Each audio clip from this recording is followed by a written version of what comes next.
Masechet Baba Batra, résumé du Daf Ayin Tet. L'Agma continue un peu sur les Agadot qui avaient été entamées dans le Daf précédent. L'Agma ramène des drachas de Psukim dont on apprend celui qui se sépare, qui quitte la Torah, l'étude de la Torah, les paroles de Torah, sera dévoré par le feu ou bien il va tomber dans le feu du Gehinom. L'Agma revient ensuite à la Mishnah. L'Agma ramène une Mishnah concernant le Ekdesh. Quelqu'un qui a rendu Ekdesh, un puits plein d'eau, un pigeonnier plein de pigeons, un champ plein d'herbes, rempli d'herbes, un arbre avec ses fruits. S'il en profite, il est chayav, aussi bien s'il a profité de la chose elle-même que de son contenu, du puits que de l'eau, du pigeonnier que des pigeons. Mais si il était magdish, la chose vide, le puits vide et il se remplit ensuite, et ainsi de suite, il n'est pas chayav sur le contenu, selon Rabbi Yehuda. Rabbi aussi est d'accord avec Rabbi Yehuda concernant le puits et le pigeonnier qui se sont remplis ensuite, de dire qu'il n'est pas chayav sur l'eau et les pigeons, mais sur l'arbre et le champ qui se sont remplis de récoltes, d'herbes, de fruits, puisque ça a poussé de l'arbre et du champ, selon Rabbi aussi, il est chayav non seulement sur le champ et l'arbre, mais même sur ses fruits et ses herbes.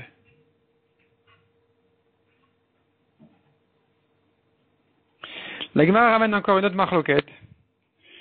Une autre marloquette, d'après l'explication de la Gemara, l'interprétation de la Gemara, cette deuxième raïta, elle pense, concernant l'arbre et le champ, que les fruits et les herbes, tout le monde sera d'accord que ce qui a poussé, c'est Ekdesh. Il est chayav dessus. Aussi bien si au moment où il était magdish, c'était vide et ça poussait ensuite, que si c'était déjà plein de fruits et d'herbes, dans tous les cas, il est chayav sur le champ et ses herbes, sur l'arbre et sur les fruits qui vont pousser.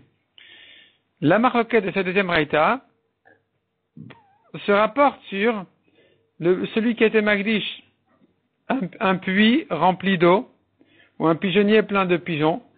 Est-ce que le Ekdesh se rapporte sur les pigeons et l'eau aussi, ou non, ça ne se rapporte que sur le pigeonnier, et le puits uniquement. Et là-dessus, nous avons une double marloquette,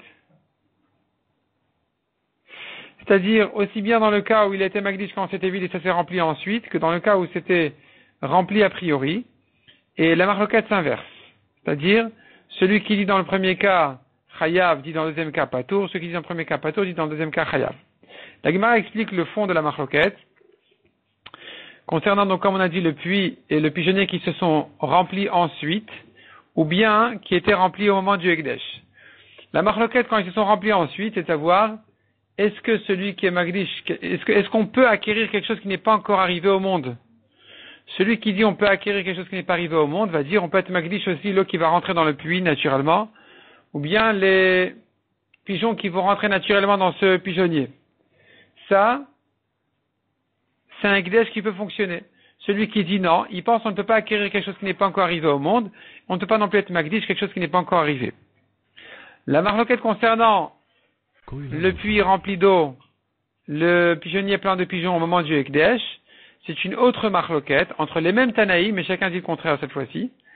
Et le fond de la marloquette ici, elle est de dire, est-ce que, on va dire, que quand je vends un puits, j'ai vendu son eau ou non, ou bien je peux dire le puits je t'ai vendu, mais l'eau je t'ai pas vendu, ça reste à moi. Et donc celui qui dit ici, concernant le Ekdesh, que le Ekdesh ne se rapporte pas sur l'eau, il pense que concernant le puits, il pense concernant la vente, que quand j'ai vendu un puits, j'ai pas vendu son eau. Pareil pour d'après ce Tana, d'après Rabbi Lazar, pareil pour le Ekdesh, quand j'étais magdish le puits, j'ai pas été magdish l'eau. Selon les Chachamim par contre, dès qu'il était magdish, puisqu'il est rempli d'eau, alors le Ekdesh se rapporte aussi sur l'eau.